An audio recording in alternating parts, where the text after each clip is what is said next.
right, everybody, we are back with our first Cabral HouseCall of the weekend. I'm Dr. Stephen Cabral, board certified doctor of naturopathy. If you're new to the show, thank you so much for being a part of this community. We thank you. We appreciate you. We're always trying to get better. And one of the things that we're looking to do over this new year is improve our overall video. So if you're watching this on video, thank you so much. If you're on YouTube, we'd love you to subscribe, be a part of our growing YouTube-based community. We're going to keep trying to bring you new camera cuts, new high-def video, better lighting, all these different things. We'd love to hear your input. What would you love to see? What are some of your favorite things to keep you engaged during a podcast and show as well on video? But hopefully, it really is all about the content, all about the education. And each and every weekend, I try to answer 5 to 6 questions on Saturday and 5 to 6 on Sunday. That is why we are here today. And if we can make that a better audio listening experience or better video experience, of course, we will do that as well. But let's dive right into today's questions. All things wellness, weight gain, weight loss, anti-aging, longevity, practitioner questions, you name it. Let's get into it. First one's from Stephanie. Stephanie says, I'm happy to have come so far with my health journey. With your help, podcast, and all the information you kindly give out to us. A big thank you. Thank you, Stephanie. I appreciate that. Let's see what Stephanie has to say. I've been able to control my psoriasis and overall skin problems. I've done a few detox in the CBO protocol, which helped me tremendously, but I still see some signs of liver problems. I don't eat meat for the most part, but when I do, I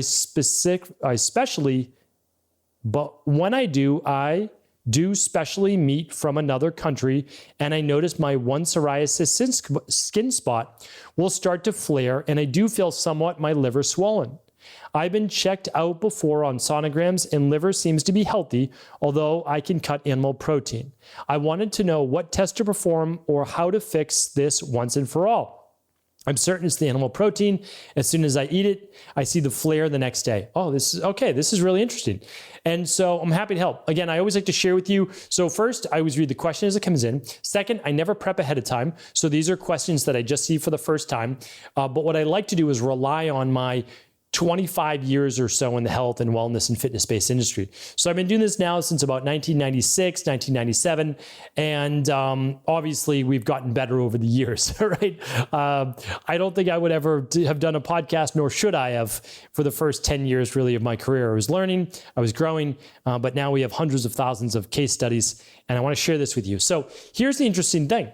You've done our detox, the EcoLife detox. You've done the EcoLife CBO protocol for balancing the gut. Sounds like you're doing overall great. What this really could be, and this is going to maybe surprise a lot of people, and this is why a lot of people do go vegan and they go plant-based.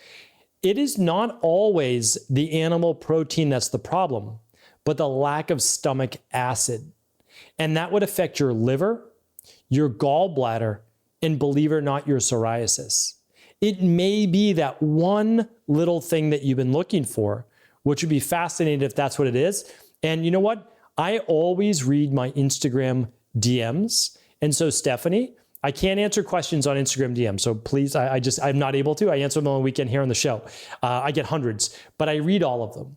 And so if you try this out and you improve your stomach acid and it improves your ability to digest animal protein, not get the psoriasis flare up or the liver-based issue, let me know. So you can do this a few ways. One, consume a tablespoon of apple cider vinegar in about 6 inches. It could be 6 inches, 6 ounces of water. And so that will get the acid going in the stomach. And yes, I know that it digests alkaline as it gets in the body, but it's acidic in the stomach. Or you could do a hot ginger tea, a spicy tea. Or you could use betaine HCl with pepsin, or just betaine HCl. Now, you just want to be careful with the betaine HCl. First, don't use too much. So you start with 1 capsule, and you can work your way up to 2 or 3 capsules mid-meal. So like mid-meal with food. But if you believe that you might have H. pylori, I recommend running one other lab, Stephanie, and that's the bacteria and parasite stool test. And you can find that at stephencabral.com/shop. And when you go over there, you know what? It's funny, but we don't have betaine HCl on our website. Maybe one day we will. I don't know. We just don't right now. But you can find the bacteria and parasite stool test to look for H. pylori. Because if you do have H. pylori, then you shouldn't take the betaine HCl. All right? So hopefully that's helpful. One other place to look, and I think it could be what you're looking for. Because remember, you need that stomach acid in order to what they call prime the pump, to break down the amino acids, the protein well enough, and then allow the bile to meet whatever food's coming out of the stomach into the duodenum, break that apart, and then the bile mixes with that. But the bile doesn't mix with it necessarily if you're not producing enough HCl, stomach acid. Okay, Sheila's up next. Hello, I'm on week 3 of the CBO protocol. I just started week 3 and I'm started getting hives on my legs. One ingredient is bromelain in the Candida supplement. Bromelain is a red on my IgG food sensitivity test. Is there another product I could use instead of this one? Please advise. Thank you for your time, Sheila. Okay, yeah, so I actually don't believe that bromelain is the food sensitivity that the lab says that it is. I think it's cross-reactivity. I really believe that. I'm convinced of that. We're working with the lab right now. We probably we're up there, I would say, for running the most food sensitivity tests in the world.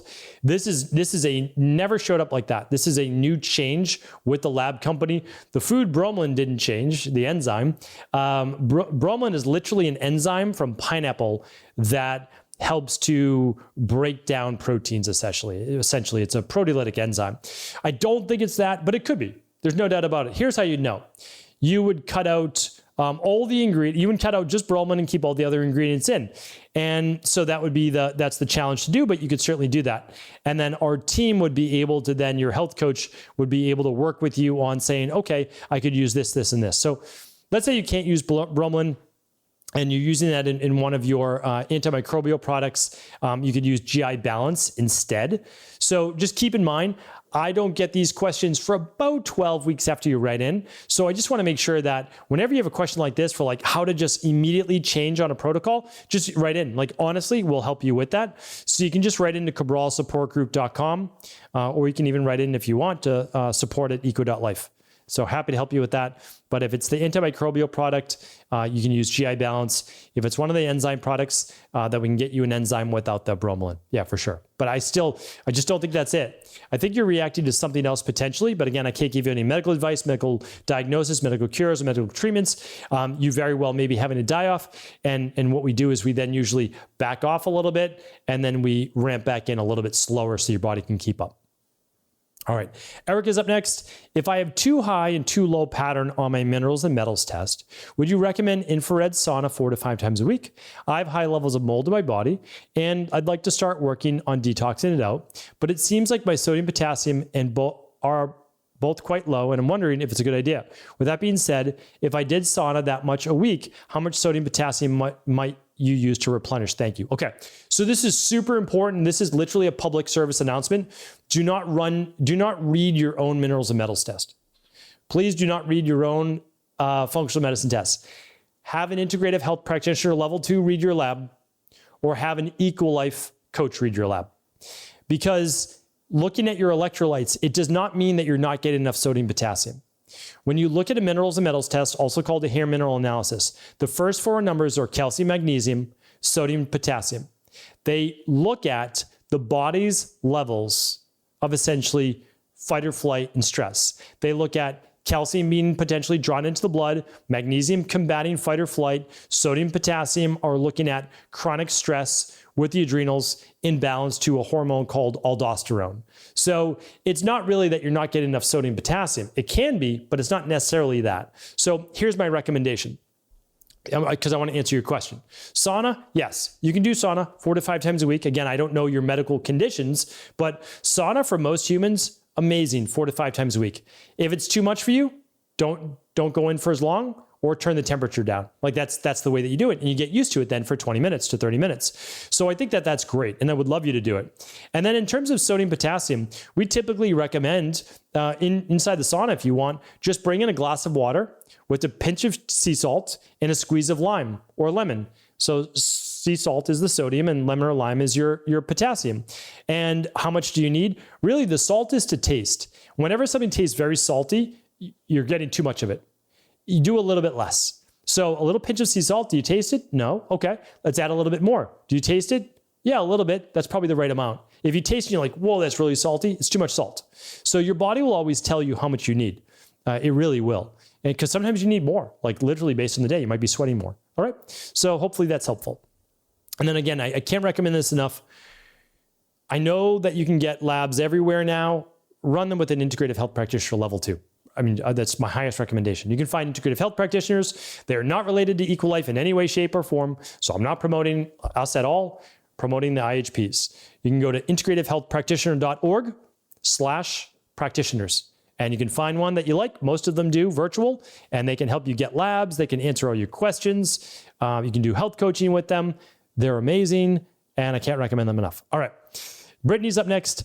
Hi, Stephen. A few months ago, I had strep and simultaneously coronavirus. Yay to school germs coming home from my kindergartner. During this diagnosis, I went to the hospital because not only did I have bad congestion, but my ears were in so much pain I couldn't even try to sleep. They treated me with meds for strep and ibuprofen for ear pain. The pain has improved since, but 3 months later, my ears still hurt on a daily basis, not excruciating, but enough to bother me during the day. I went to the ENT and he said it's my TMJ. I've had TMJ, I've never had ear pain from it.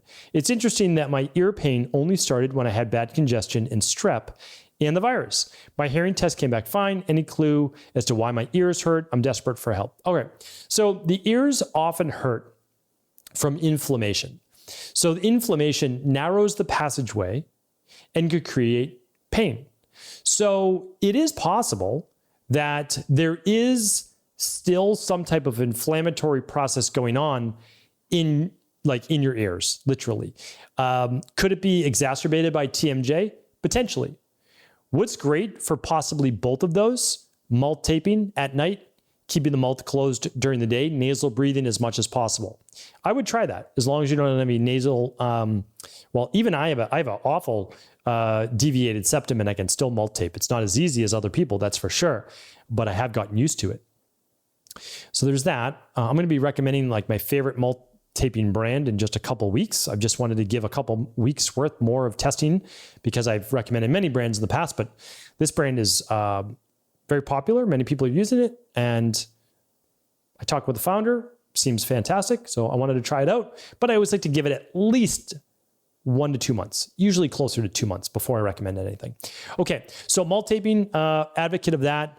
I would look at, so here's the thing. You can always run the big 5 and look for what's imbalanced. Might you have yeast or fungus in the ears? That happens quite often. You could use nutribiotic drops, 2 to 3 in each ear. You could try that. You could try a couple drops of hydrogen peroxide. Again, I can't give you any medical advice. You could use garlic oil drops. I have lots of previous podcasts. So if this is brand new to you, please ask at cabralsupportgroup.com. What do I do for an earache? I know it's not an earache, but what do I do for inflammation in the ear? Dr. Cabral said you had X, Y, and Z. And so we can share that with you. Like I said, you can run the big 5 labs at stephencabral.com/shop. You could also just begin with your daily foundational protocol. If you haven't started using omega-3s and a good probiotic and the daily nutritional support, I would definitely start there. But since I really have no foundation for what it could be, I like to either run the labs or begin with the daily foundational protocol. All right. Or a detox. You could do a 21-day detox. That would be probably the best place to start after you run the labs. But if you're not going to run the labs, okay, 21-day detox. All right, we're going to do one more question here today. Let's get in one more, right? Because I don't know, how many have we done? 1, 2, 3, 4. Yeah, we're going to do one more. Daniel says, hi, Dr. Cabral, big fan of your show, and thanks for all you do. I recently ordered your melatonin. I noticed that it includes apple juice, red currant, and stevia. As someone who intermittently fasts multiple times a week, I'm wondering if taking Equilife melatonin is breaking my fast due to these ingredients. Thanks, best Daniel. Yeah, that's a great question. I've actually never talked about that for intermittent fasting. I use that same product every single night. I sleep like a baby. People are like, how do you get an hour and a half of deep sleep? How do you get 2+ hours of REM sleep when you basically just go to bed at 10 o'clock, fall asleep right away, and then wake up between 5:30 and 6? Because I've got a super busy life, and I'm sure everybody else does as well. But I get up. I love everything I do during the day. So it's like I don't do anything that I don't like that I have to do. I do it because I love it, but I do a lot of it, right? So it's like my time first thing in the morning for an hour, then family time, then work, then workout, then family time, then whatever I need to prep for the next day, and then bed, and we do it again. And then the weekends are off, and we just relax as a family and enjoy, and it's how I want to live my life. It's great. But I take that little bit of liquid melatonin because I used to be a complete insomniac, and it's a game changer. It does not break a fast. If anything, it can help improve it. And I know that seems strange, but the reason is that you have elevated cortisol. Elevated cortisol can keep your blood sugar elevated. But for me, it brings my cortisol right down. So no, it will not break your fast. There's no carbs in it. There's nothing, less than 1 gram of carb. There's no carbs. So I know that it says apple juice, but really what it is a concentrate. So you're getting like less than a drop of what would be apple juice in there. So no breaking of a fast. That's gone before it even makes it through your stomach, to be honest with you. So great question. All right, Daniel, thank you, everybody. I appreciate everybody for tuning into today's show. I'm going to be right back tomorrow, just 24 hours later, with the Sunday edition of the Cabral House Call, answering more of our community's questions. Take care, everybody. Thanks so much for tuning into today's show. Before you go, don't forget to hit that subscribe button. I want to make sure that you're getting our daily content, not missing out on anything. Functional medicine, wellness, weight gain, weight loss, anti-aging, living longer, stronger, and all of the most cutting-edge research. And if there's any topics you want to hear, feel free to leave them in the comments below. Take care.